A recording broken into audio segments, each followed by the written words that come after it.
Hey, this is Sino here. I am recording this live stream because of several technical issues that I had encountered when I was recording it since yesterday and today. And I wanted to go ahead and record it to get this out today. So, I guess the first thing to discuss is the Chinese Defense Minister Deng Jun.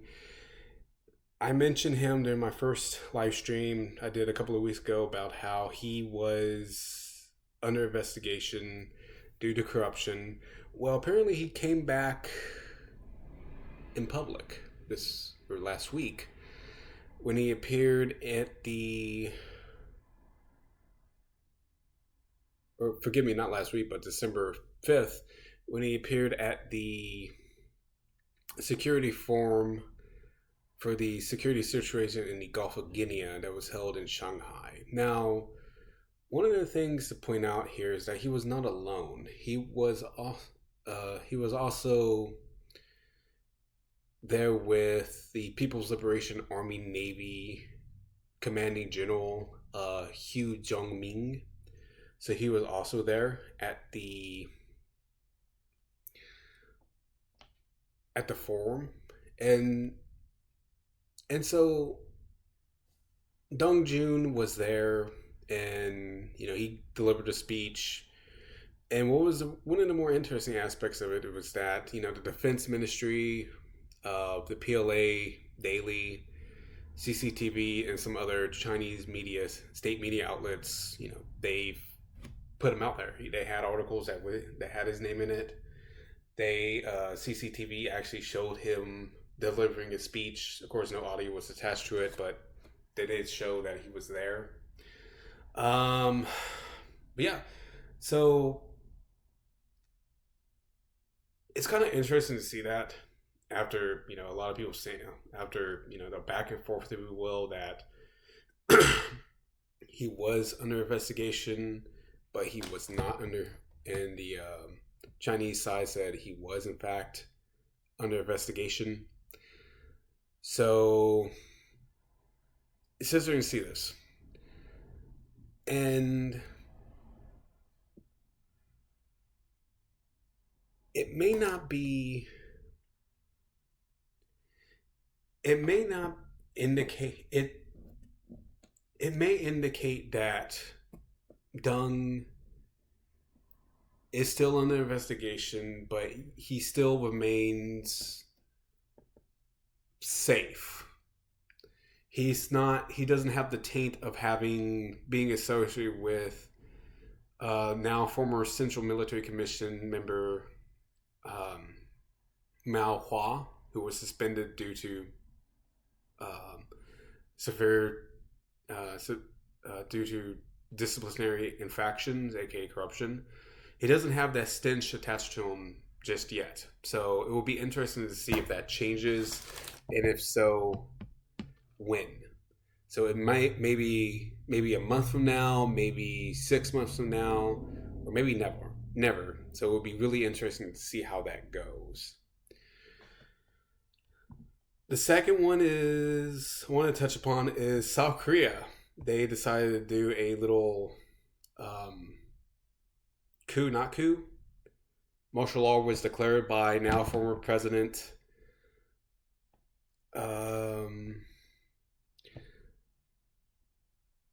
Yoon Suk Yeol,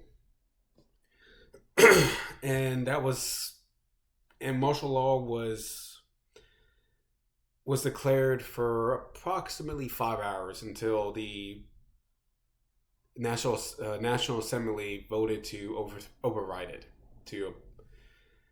And that was despite them having difficulty in getting into the actual building itself due to South Korean police, South Korean special forces were preventing that from happening. Now, what was really interesting though is that the South Korean Special Operations Command was involved. They actually was the one that went in and guarded the facility, and it actually came out that the commanding general of the Army Special Warfare Command, was ordered by the president or former president to drag out the lawmakers. So it was really interesting to see that happen. But then also with that, you had some other special forces units actually tasked to go in and capture uh, notable politicians that were actually inside the National Assembly, or may have been. One of them was the Democratic Party leader, the national speaker, the speaker for the National Assembly. Not only that, but a few other ones that were actually told to that were needed to be captured. And so it was really interesting to see them to actually admit that. Now, as I mentioned before, Yoon was impeached by the National Assembly, and the now acting president Han Duk-soo, you know, um, he's saying he also made some comments about how the South Korea needs to remain its posture against North Korea. Um, and he's also vowing to establish a strong posture in the aftermath of this, and that there would not be any lapses in the economy, even though the economy did take a significant hit during in the in and in the aftermath of this martial law and the ensuing political um, issues that occurred. So it will be interesting to see how that handled. Not only that, but it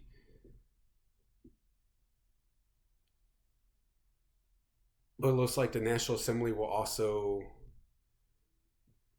conduct some type of probe and some an investigation into not only the martial law but the defense minister's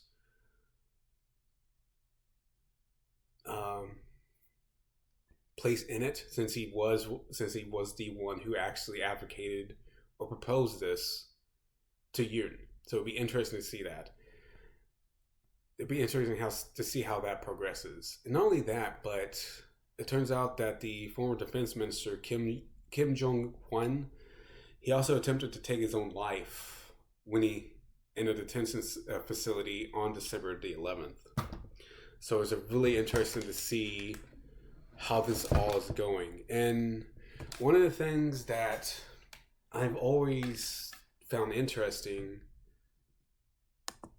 about this is how people thought that it was a coup, um, it was him trying to take power. It wasn't us. It wasn't that. It wasn't not so much that. It was just the fact that he was trying to finally get his assemblies, trying to get his policies passed, and so.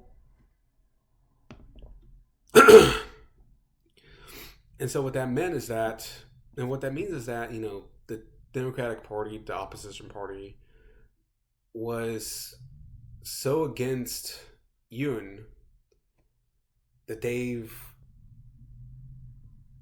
made it practically impossible to get any of his agendas passed in the National Assembly.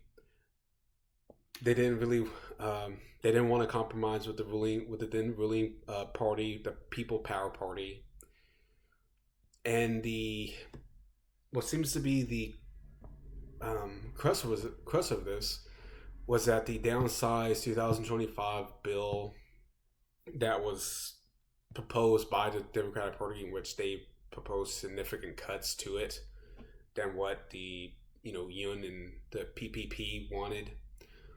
And a lot of those cuts were from the reserve fund and the special activity expenses of the president's office of secretariat and national security office, and the prosecution and state audit agency and the police, national police. So it was really interesting to see those cuts being proposed by the DP, especially since they've wanted to. It made a case to try to impeach not only Yoon but also several cabinet ministers in his administration, and then also his wife. Now, while a lot of those allegations did have merit, it should also be important to point out that a lot of them didn't really have enough evidence to actually make them viable. It was almost as if it's more political than anything. So, again, this is the martial law was Yoon's way of trying to push his agenda through, trying to get a budget passed. Not only that, but just the political blockage that he kept on facing from the National Assembly, especially after they won. The DP actually won the majority in the National Assembly, and from the recent elections that he had. Not only that, but it also highlights how the conservative notion or the conservative agenda of how they will use the threat of North Korean fifth column, North Korean infiltrators, and North Korean aligned politicians in South Korea, how limited it is now. Because during the speech, I should say, Yoon said that he enacted martial law to get rid of these infiltrators from North Korea, to get rid of these people who are aligned with North Korea. Now, it's important to note that that's a tried and true conservative tactic to try to align a lot of these leftist politicians with North Korea, because North Korea is the great overarching enemy of South Korea. But now a lot of people, or during this recent martial law, a lot of people didn't really buy that. They kind of seen, oh, well, I mean, this is just a threat. This is you trying to take over democracy. This trying to overthrow the democratically elected system. And so you kind of see that there's beginning to be a limit now with that. And it's really interesting to see it in real time. Not only that, it'll be interesting to see how it evolves over time, since it would more likely be the younger generation, the generation who may see North Korea not as much of a threat or as a existential threat as the older generations do. So really interesting to see how that goes.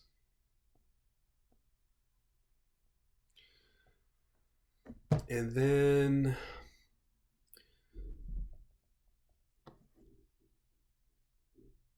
I also wanted to touch upon the William Lai's trip and the inevitable Chinese exercises that occurred in response to that. So William Lai visited not only Hawaii, but also the Marshall Islands and Peleliu, and I also believe Guam as well, in early December, or late November, early December, where he met with U.S. officials, but then also he met with Palauan officials. I believe he actually got to speak at the Palauan Congress, and I believe he also got to meet with Guamanian officials as well as Marshall Islandese citizens or politicians as well. And in response to this, China just so happened to announce one of its largest exercises that it held in recent memory. It's really important to point out that this exercise was notable for several reasons. The first one is its scope. It was extremely large. It expanded between the Northern Theater Command, the Eastern Theater Command, and Southern Theater Command. So it's really interesting to point that out, because before it was mainly with Eastern Asia Command, or Eastern Theater Command. And so you kind of see this expansion occurring with. So you kind of see this expansion occurring with, uh, and how they conduct these exercises. Also, another thing was that we also seen the Chinese deploy some groups of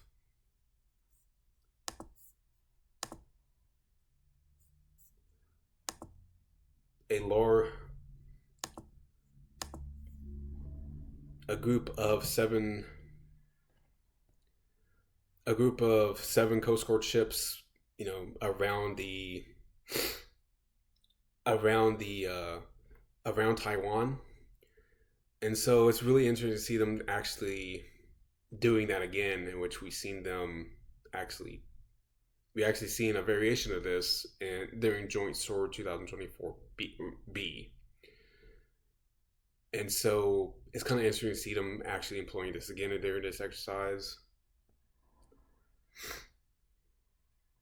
And then also, again, guys, it was a joint exercise between all three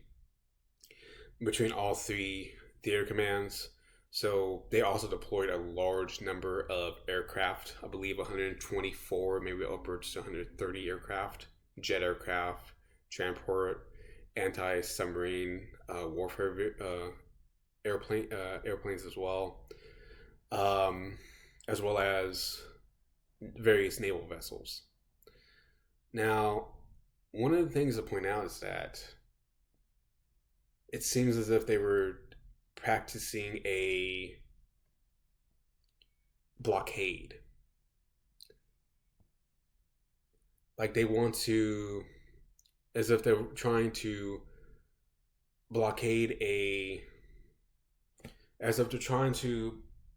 institute a blockade, or at least practice on how to conduct one of these. And so it was really interesting to see that going on in real time, because it shows that they're actually are trying to improve how they're able to conduct those type of operations, whether it be under the op plans that are Joint Sword. Because make no mistake, these are op plans that are being instituted, or these are op plans for a potential blockade of Taiwan by the Chinese. And one of the things that they want to do with this is to actually increase their interoperability to conduct these operations. Also to perhaps to see what works and what doesn't work, and to see what any lessons learned that they can incorporate from Joint Sword 2024 A and B exercises into this one, because they didn't name this one. And the reason why they didn't name this one is likely because they didn't want to antagonize the United States on the eve of Trump's inauguration, because Trump is being inaugurated in little more than a month. And so naming it as, Joint Sword 2024 C would escalate tensions between the United States and China at a time when Xi Jinping is desperately trying not to do that. The Chinese economy is going down. The Chinese, they recently had their Central Economic Working Conference this week, where they finally decided to ease the renminbi, to let it fall for the first time in, I believe, in 10 or 15 years.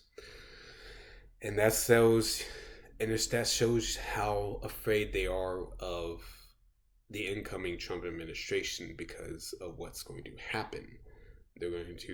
Trump is going to do, China has his own Joint Sword, 2024, A, B, and C. Trump is going to also have his trade war TAC 2024 A, B, C, and so on, because make no mistake, he's going to push a lot of he's going to push a lot of tariffs against China. Not only that, but he's also going to push.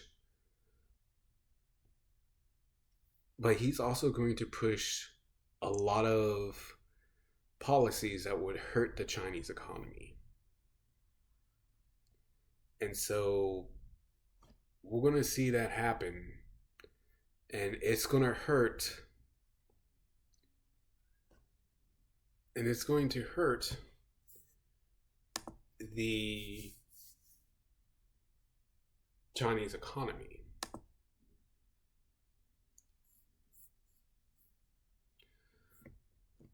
So, moving away from William Lai and go to South China Sea, the Philippines, since that has been a major focus in the last couple of weeks. So, beginning on December 3rd, you had two vessels, two Philippine vessels. One Philippine Coast Guard vessel, PCG, and one Philippine Bureau of Fisheries and Aquatic Resources vessels, the BFAR. And there's a reason why I'm going to highlight the differences between those two vessels when I explain why this is an escalation, why these recent events are an escalation. So, the first incident occurred at Bao de Masonic, otherwise known as Scarborough Shoal, when a joint patrol of PCG and BFAR vessels were water cannoned, as well as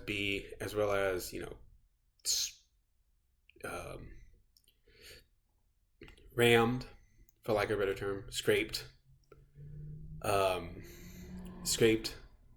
by Chinese Coast Guard vessels. And the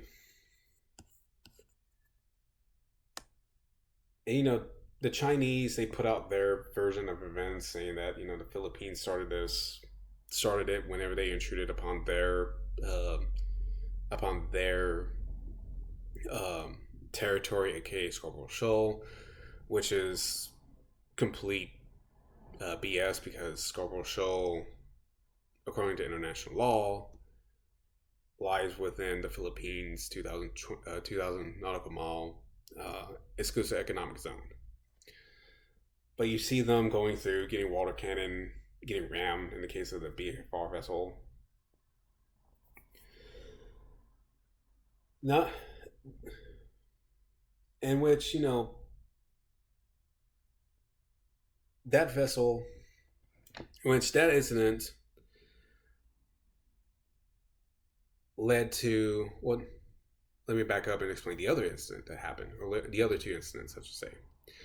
So another BFAR vessel was conducting a patrol near Hasa Island Shoal on December 2nd, and this only came out on December 7th. Hasa's international name is Half Moon Shoal. And so it's interesting that you see this happening. And, this, and an identified Chinese vessel actually pointed a high intensity laser at one of the vessels as they were heading to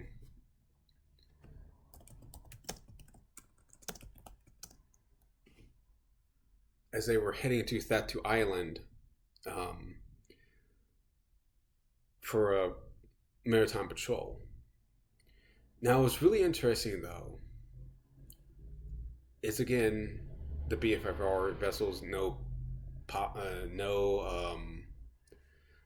Philippine Coast Guard vessels were actually involved in this incident, and also Half Moon Shoal is actually within Philippines EZ.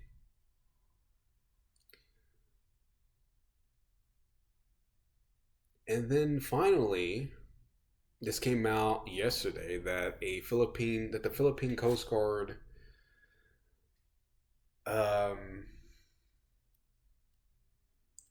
was spotted in the municipal waters of off the coast of Zambales province on December 10th.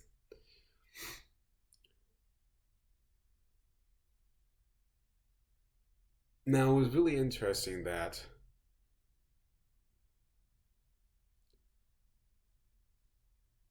it was really interesting because one of the the Coast Guard vessels thought a Chinese Coast Guard vessel was among five Chinese vessels that were that were dredgers, and so it was really interesting to see to hear this. However, when the Philippine Coast Guard actually went in and investigated it,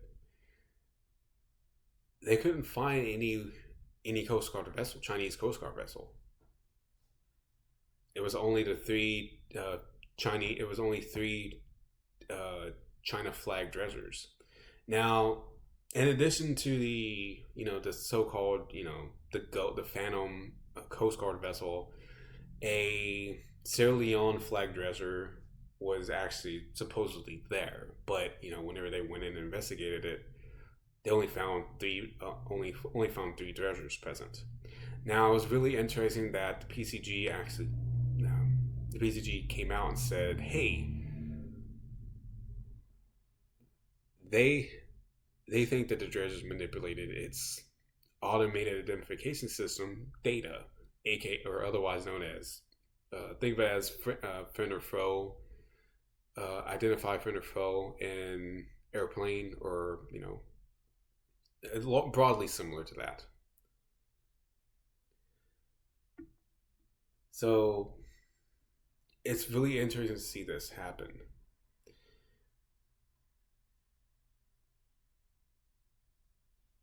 And then also they've came out. They also mentioned that they've went through and looked at the track, the Coast Guard's track, the Chinese Coast Guard vessel's track, um, and they said it appeared in Manila, Zambales, places in China, actually inside China, as well as South Africa. It's really and it came to the conclusion that this obviously isn't correct because one, there's no way that a Chinese vessel was able to do all these, to go to all these places in the time frame that is ASS instead. So it's really interesting to see that we may be seeing the we may be seeing the Chinese Coast Guard actually employing uh, spoofing its AIS signals to confuse the Philippine Coast Guard and Philippine Navy to the actual location of these ships. But that leads me to what I was going to actually bring up earlier, is that the Philippines are now asking themselves that, should we deploy the Philippine Navy in the South China Sea? And I should really point out that up until now, the Philippine government never deployed its navy in the same manner as the Philippine Coast Guard or the BFAR. And the reason why is because they don't want to escalate any issues that may occur between the Philippines and China. Because China has shown plenty of times that it is willing to escalate tensions. And they don't want that to happen. They don't want anything to happen. They don't want a vessel to be sunk. They don't want the Philippine sailors to lose their lives. Because then that would lead to the United States to get involved. Well, more involved than what they already are.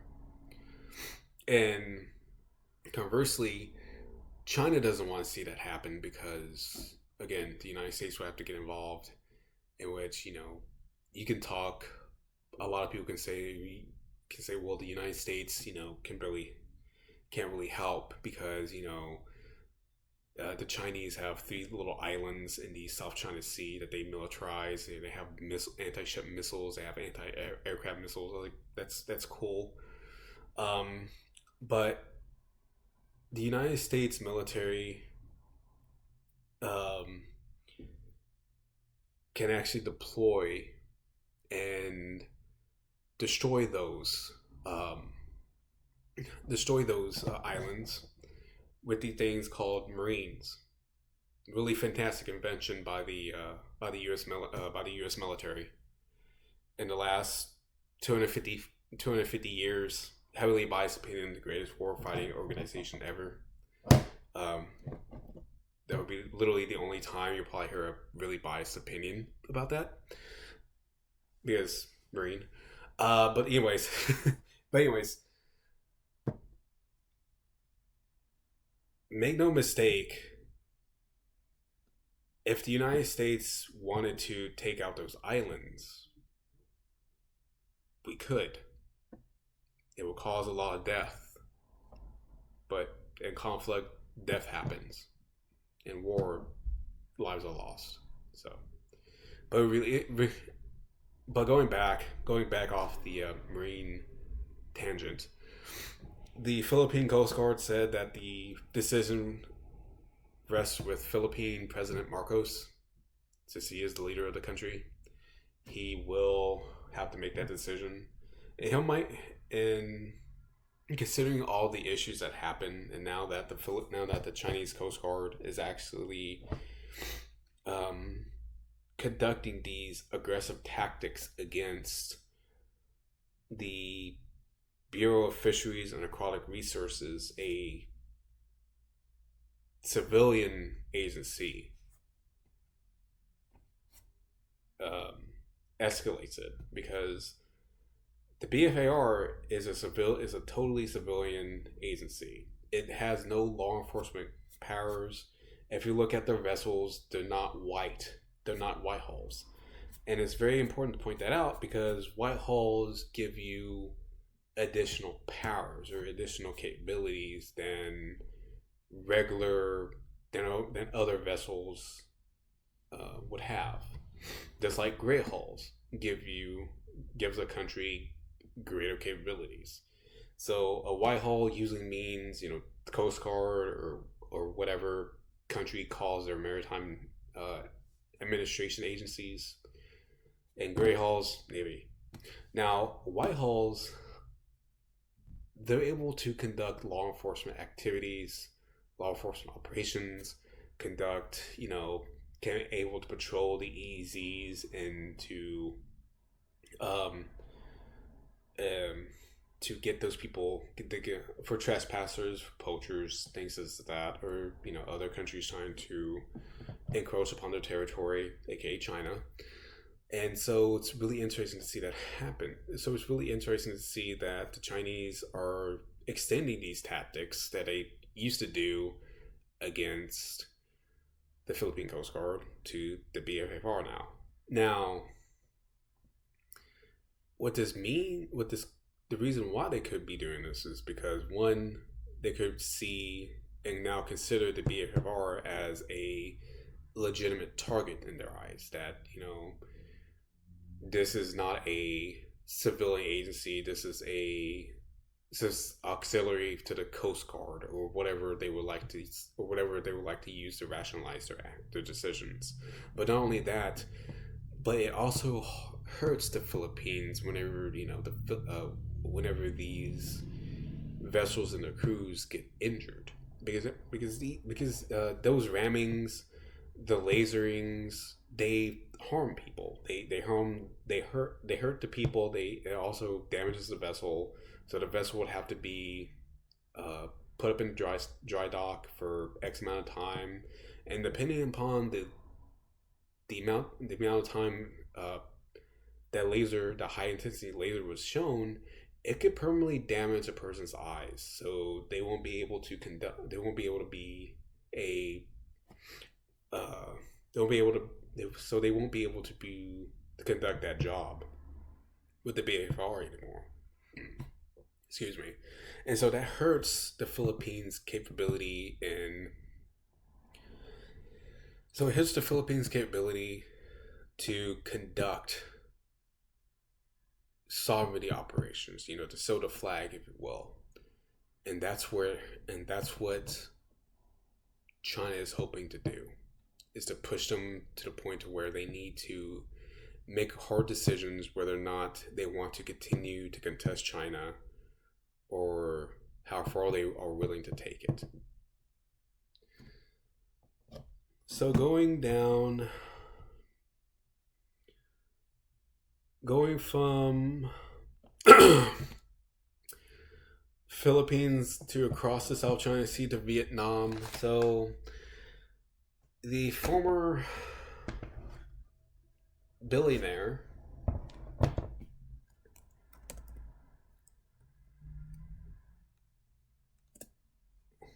get her name. So the former billionaire Chong Mai Lan, she lost her appeal against the death penalty that she had against her. The Vietnamese court upheld it. They said, the death sentence is valid. But they also pointed out that, her life could be spared if she paid back 3/4 of the assets she embezzled. I believe that's $12 million USD. So she'll have to pay back $9 million. So it's really interesting to see how. So it wasn't interesting to see that happened. It was already going to occur. But the interesting thing is how the Vietnamese government is allowing her a way out, essentially saying, you don't have to die. You can give back the money. In which it also shows how, Chong either may not have the money or she may not be able to access the money. So it's kind of interesting to see that dynamic play out. And then also what happened on Thursday, December 12th, she also appealed her life sentence in a separate trial that she was convicted of money laundering for. And so that appeal process will probably be the same thing. The Vietnamese court will probably uphold it because they upheld the death penalty and they don't want to be seen as being lenient towards her in any way. But the saga with Trong shows how serious the Philippine government is taking this case because one, it's the largest. It is the largest amount of capital or money that was ever embezzled through corruption and money laundering. Not only two, but it took down a lot of Vietnamese government officials and party officials as well. Matter of fact, they're still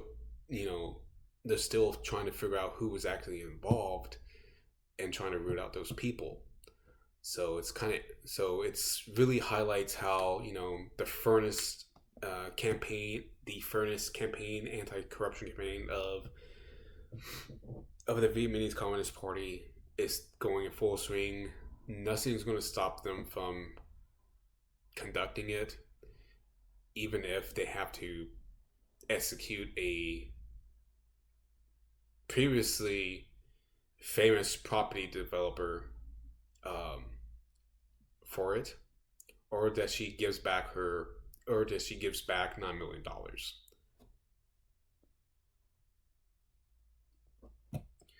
And then going to Thailand. So this is an interesting development with Thailand, whose, like South Korea, has a history of coups by the military and also military juntas. So in the aftermath of the So, in the aftermath of the South Korea's coup or martial law declaration, a lot of the Thai parliament came out and said, we really do need to push for military reform and a reorganization of the military of defense. And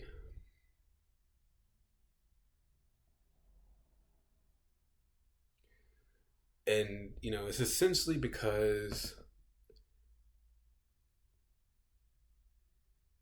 and it has and essentially because of how they argue that it holds too much power.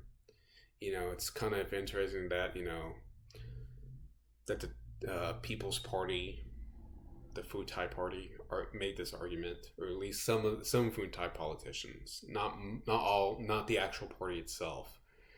The People's Party actually came out and said that the military holds too much political power.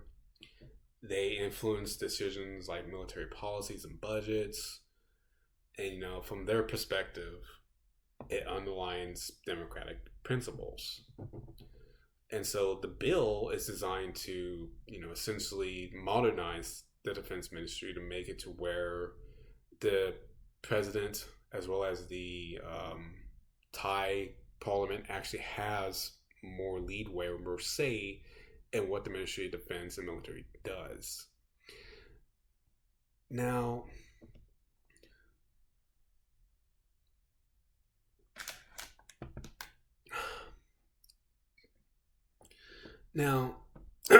it was interesting that, the party that actually put this up, the People's Party put up a draft, the Phú Thai put up their own draft. They put up their draft, I believe, in October, and so this is now getting to it, now arguing its merits, and the reason how, and it should be pointed out that, and the reason why there's difference, and the reason why there's two drafts is because Phú Thai leaves the authority of the Defense Council unchanged, but the People's Party actually wants to reduce its power. It's going to be shifted to a advisory role instead of an actual operational control that it currently has, to make sure it's totally under control of civilians. And so on December 12th, the Deputy Defense Minister General, Nabapol Navrachich, actually said that, there's no coup, the Thai military isn't going to coup, knock on wood. Knock on wood. And there's no issues with the proposed changes to the Defense Ministry's Administration Act, or at least the Phú Thai version. They may say different if the People's Party were to actually pass theirs into actual government. And he actually made a point to say that the proposal was a personal one from the actual member of parliament that proposed it, not from the Phú Thai Party itself. And that he also discussed it with military leaders because again, when you start talking about reducing the Thai military's power, the Thai military kind of gets scared because, in many ways, as I mentioned in the previous live stream, they view themselves as the guarantors and protectors of Thailand. Not only that, but of the Thai royal family.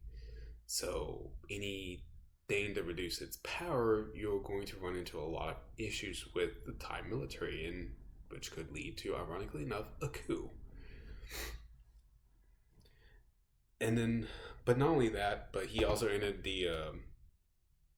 his press conference that the military firmly supports the democratic system with the king as the head of state, as I mentioned before, and that should illustrate their viewpoint on how Thailand should be governed.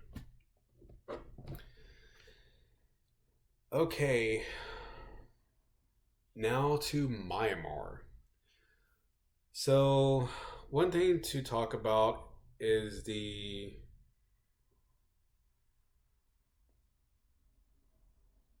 Kitchen Independence Army slash organization.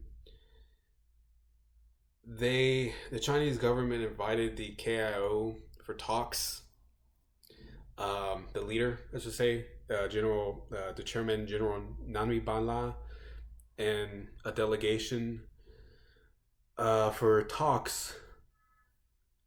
This comes as, there's heavy fighting in Kitchen State, as well as the KIA actually capturing the final border post along within Kitchen State itself. And not only that, but they actually are fighting and trying to capture Bamao, the Kitchen State's second capital. There's been heavy clashes throughout the city. Not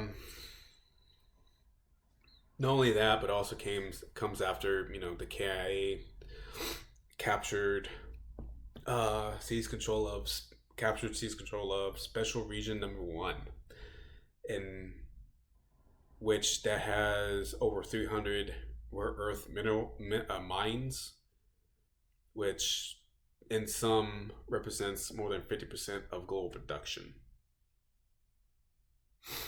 And so it's interesting to see them wanting to bring him into talks. He left around December 9th, December 10th, and he's probably going to be heading to Yan'an province, specifically to Kunming, to have those talks. So it'll be interesting to see if they treat him the same way as they treated the same leader as the MNDA, in which they put him under house arrest, and they essentially told him you're either going to cease fire, abide by the ceasefire, or you're gonna go be in jail until you say otherwise, and the people who are under your control will actually begin to suffer as well. So it'll be interesting to see if that happens, if that goes the same way as the MNDAA. I think it will. The KIA will.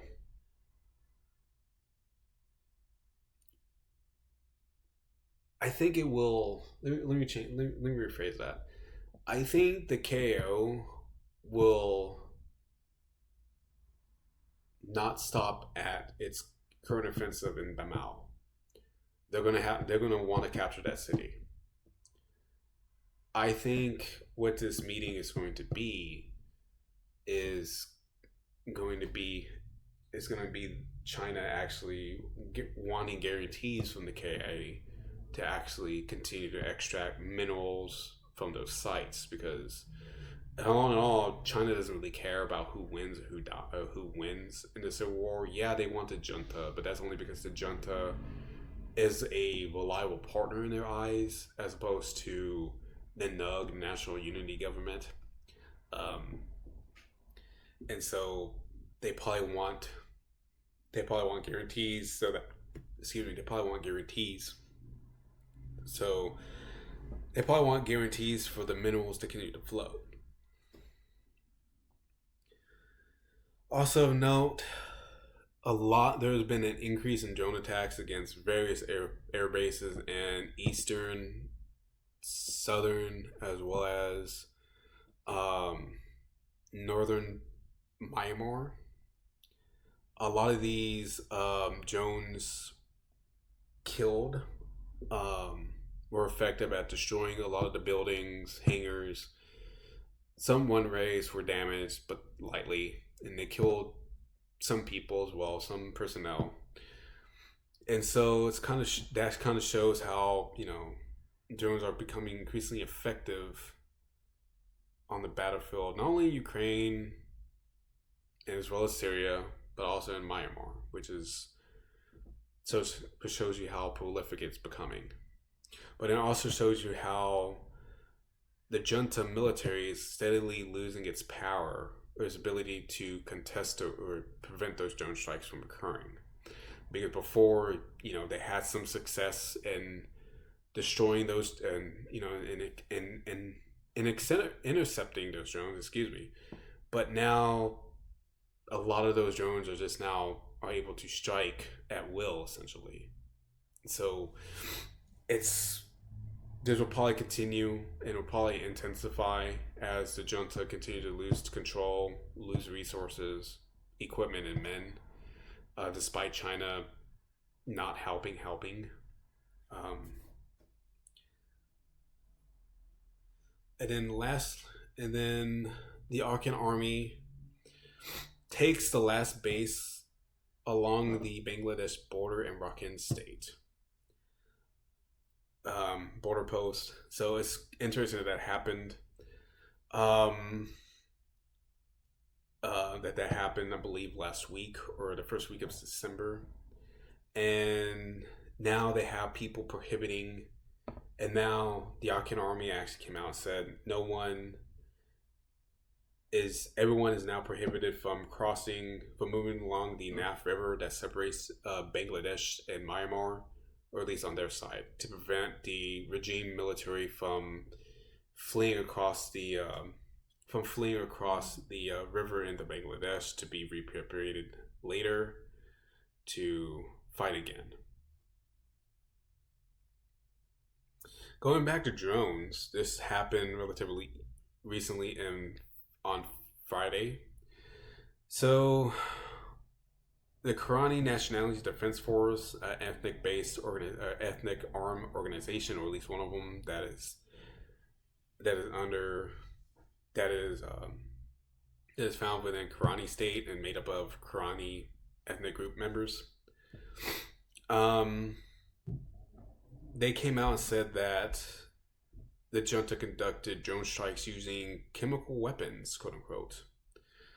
So as specific as that, the KNDF claimed that 560 phosphorus gas plates were deployed during the strikes. The witnesses said that there was a thick smoke emitted from the bombed area, and that caused severe physical symptoms, including dizziness, nausea, fatigue, and muscle weakness, but no direct injuries from the explosion, though, just the symptoms that occurred. And so what the symptoms indicate, though, is that it may have been exposed to phosphorus gas, or S-phosphorus, in which they conducted an investigation in which they confirmed that the presence of that gas was there at the targeted sites. In the KNDF, issued safety advisories urging citizens, to be alert for drones, do not approach any recently bombed or suspicious locations, and seek immediate shelter if drones are observed nearby. But this is the use of drones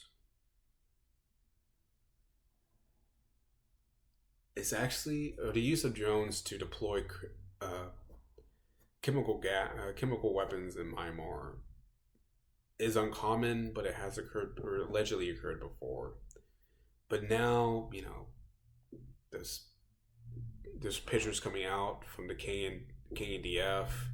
Not only that, but the sickness. They said they found phosphorus gas or residue. So this may be one of the more credible claims or allegations. And it also shows, again, going to my past point, is that to show you how desperate the junta is becoming to deploy chemical weapons like this. And then the final tidbit from Myanmar is conscription ordered in Yangon, the once former capital of Myanmar. It's important to highlight this because Yangon was one of the areas where kind of didn't do it. They didn't, or at least they tried to not to do it as heavily as other locations because one, they don't want to antagonize the. They don't want to antagonize the people there that living in the that are living in the region, and then two, they want to maintain those people's loyalty, obviously. Um, and so it's kind of interesting to see them actually making this announcement. Not only that, but Yagun is also considered one of the economic areas of, or economic engine of Myanmar. So they don't really want to mess with that. They didn't want to touch the young workers. And now that they are, it highlights the difficult position that the junta is in now. And then I said finally, but there's been a lot of protest.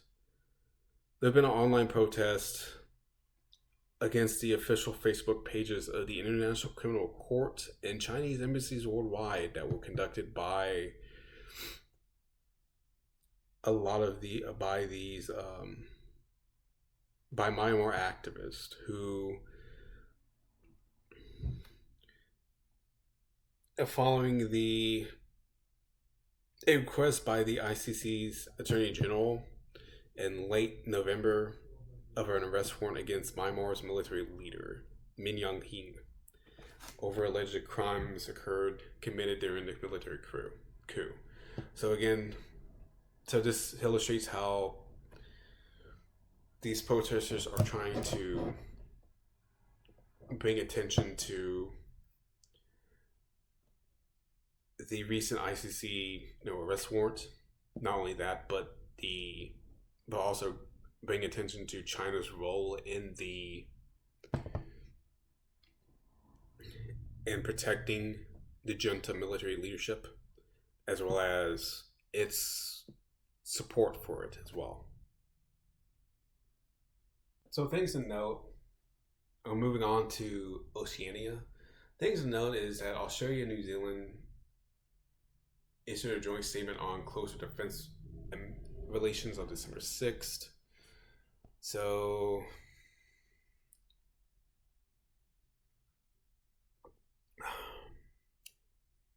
excuse me. So that occurred between Australia's Deputy Prime Minister and Minister of Defence Richard Mellies and New Zealand's Minister of Defence Judith Collins KC. They signed the document. They've issued a statement. And so the joint statement is really interesting because of what it says, or at least the strategic or at least what it points out. And it sets out the strategic context of the defense of both countries' defense relationship, its underlying principles and practical outcomes they seek. And so the strategic income context is that, both countries are in a increasingly competitive world. Insecurity is amplified by the non-traditional security challenge of climate change.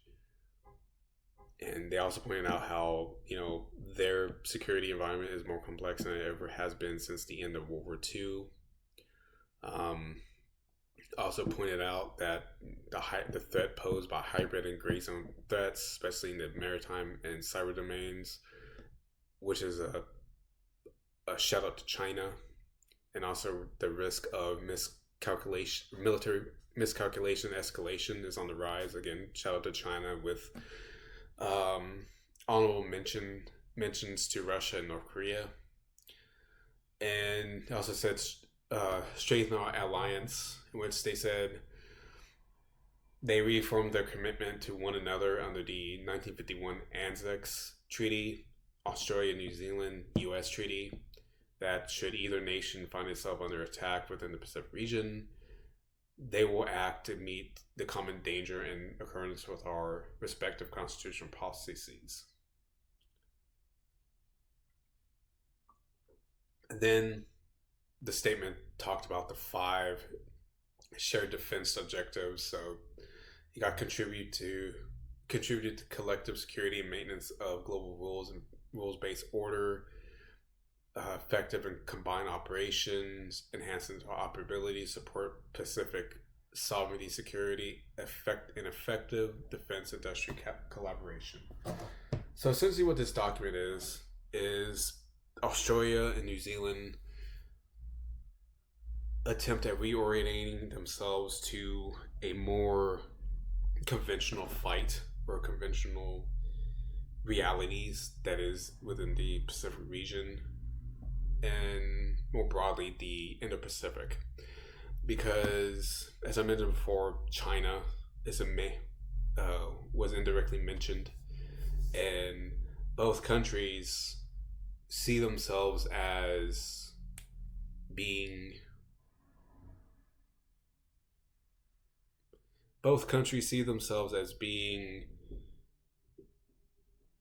uncomfortable with how China is acting, not only towards them, but also in the Oceania region in general. Specifically with Australia and how they had to cope with economic coercion on part of China, and due to in 2019 due to its to their call of investigation of trying to find the origins of COVID-19, but then also questioning conducting investigations into alleged quote unquote Chinese interference in its domestic politics, political elections. Not only, and then you have New Zealand who sees that, and then who is also a significant economic partner, trade partner with China. Not only that, but their military is in relative decline. They understand that they're in a tight spot concerning economics with China, and then also the declining military capabilities. And so, what this statement does is trying to get both sides on the same level, and their understanding on how they would want to enhance their interoperability to conduct combined operations across the whole spectrum, whether it be kinetic operations to non-kinetic operations as humanitarian assistance and disaster response in the Oceania region. But not only that, but they also want to increase this capability as a hedge against China's push to increase its influence in the region, but then also against themselves, against the countries as well. And this is actually pointed out in how, one of the shared defense objectives is support Pacific sovereign security, because Palau is a great example of this, ironically enough, is in how China actually is actually going through and entering its EEZ without conducting the proper notifications, without letting the Palauans know. And where they actually are doing this is especially around undersea cables that connect Palau directly to the outside world. So it's really interesting to see how they want to pivot towards that. And then also, they also discuss effective defense industry collaboration. This will actually be to Australia, be to New Zealand's, but also Australia's benefit, because New Zealand would actually be able to use a lot of New Zealand's, shipbuilding capabilities, defense industrial base to rejuvenate its military, its defense forces, to actually make them more of a to make them more of a defense force other than a defense force in being. Not only that, but New Zealand may want to reacquire an air a, a, a jet fighter capability again, in which it could leverage Australia's capability and experience in doing that. Not only that, but they may want to buy the F-35 or the Griffin or any of the other Western um, aircraft that they would like that are that would enable them to actually reestablish a credible jet fighter capability. On December 8th, you had the Tongan Prime Minister abruptly resign from office. He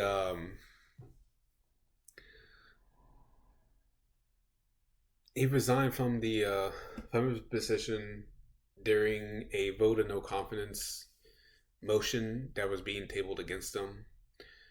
And the palace office, the king, it is a kingdom, acknowledged and accepted his resignation.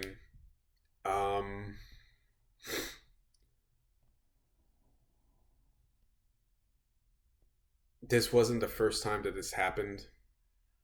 This was actually the second time, I believe.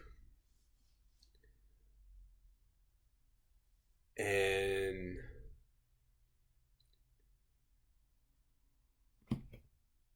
I believe that this is the second time that this happened. A vote of no confidence occurred against him. And then also he lost the defense and foreign affairs portfolios from him that he oversaw. And so you see this as you kind of see this as a domestic power play between the PM the PM and others, but then also with the son of the current king.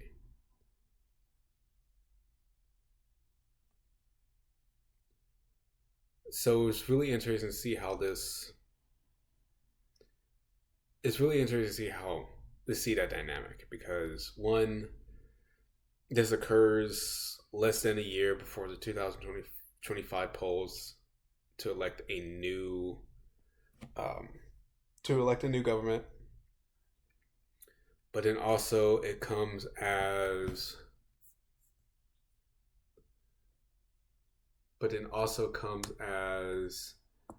the island is becoming more geopolitical. Also comes at a geopolitically sensitive time within Tonga, but then also the Oceanic region. And you see this,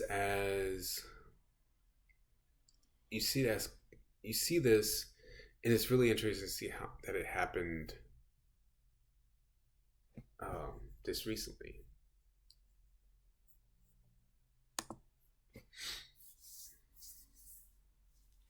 We'll probably see a new PM come in, or at least a caretaker PM come in in late or mid to late January, and then also possibly feel the after effects of this in the elections because of how profound this is. Because again, as I mentioned before, you had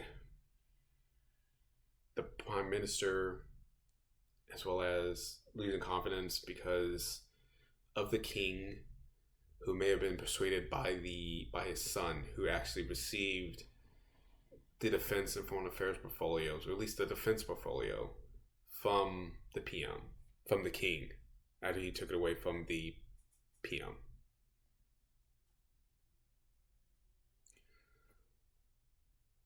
And then finally, Australia and New Zealand. Australia and Nauru signed a security pact on December 8th.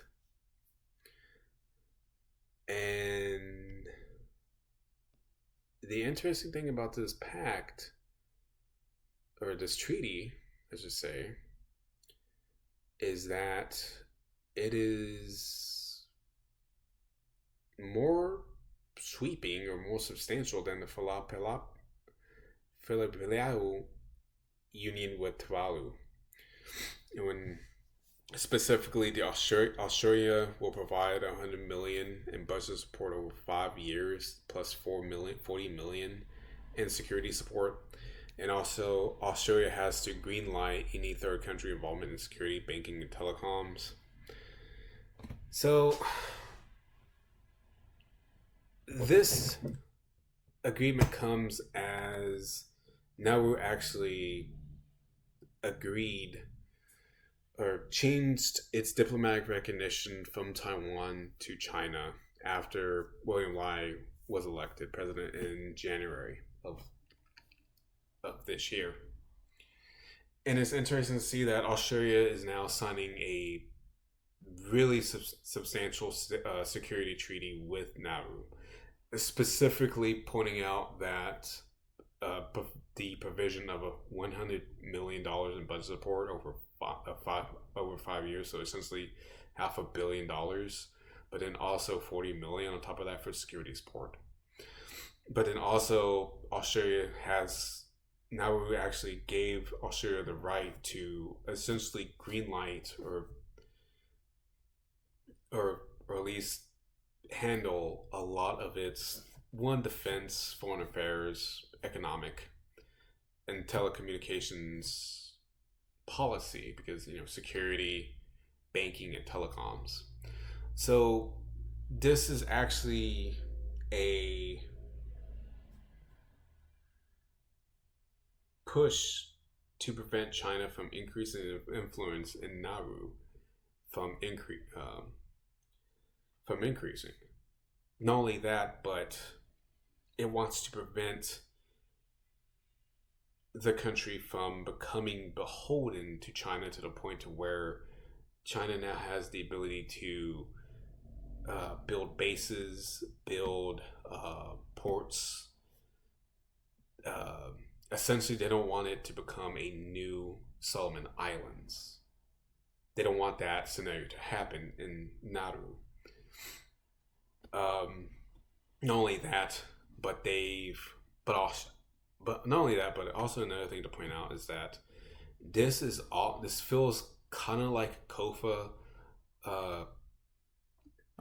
light that the United States has with the Marshall Islands, Palau, and Micronesia. So COFA is the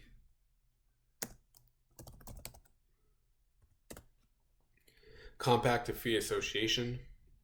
And I say light is because this isn't as substantial as COFA, but it does have some broad similarities, especially regarding the provision of budget support and other funds to Nauru, as well as being able to have its approval for any, especially since Australia has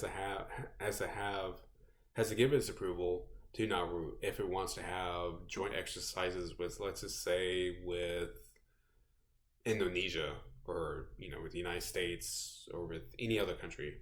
It will have to give its okay. Not only that, but it also has to okay any new banking deals and any new telecommunication deals. So it's really substantial in that aspect, and really interesting to see. So guys, that's pretty much it. Thank you for sticking with me with this extended version of the recorded live stream. Hopefully this will be the only one, I should say, live stream that I need to record, and hopefully this will give you a good preview of how the recordings and also videos that I'm planning on rolling out in the new year, to give you a preview of it. Bye for now.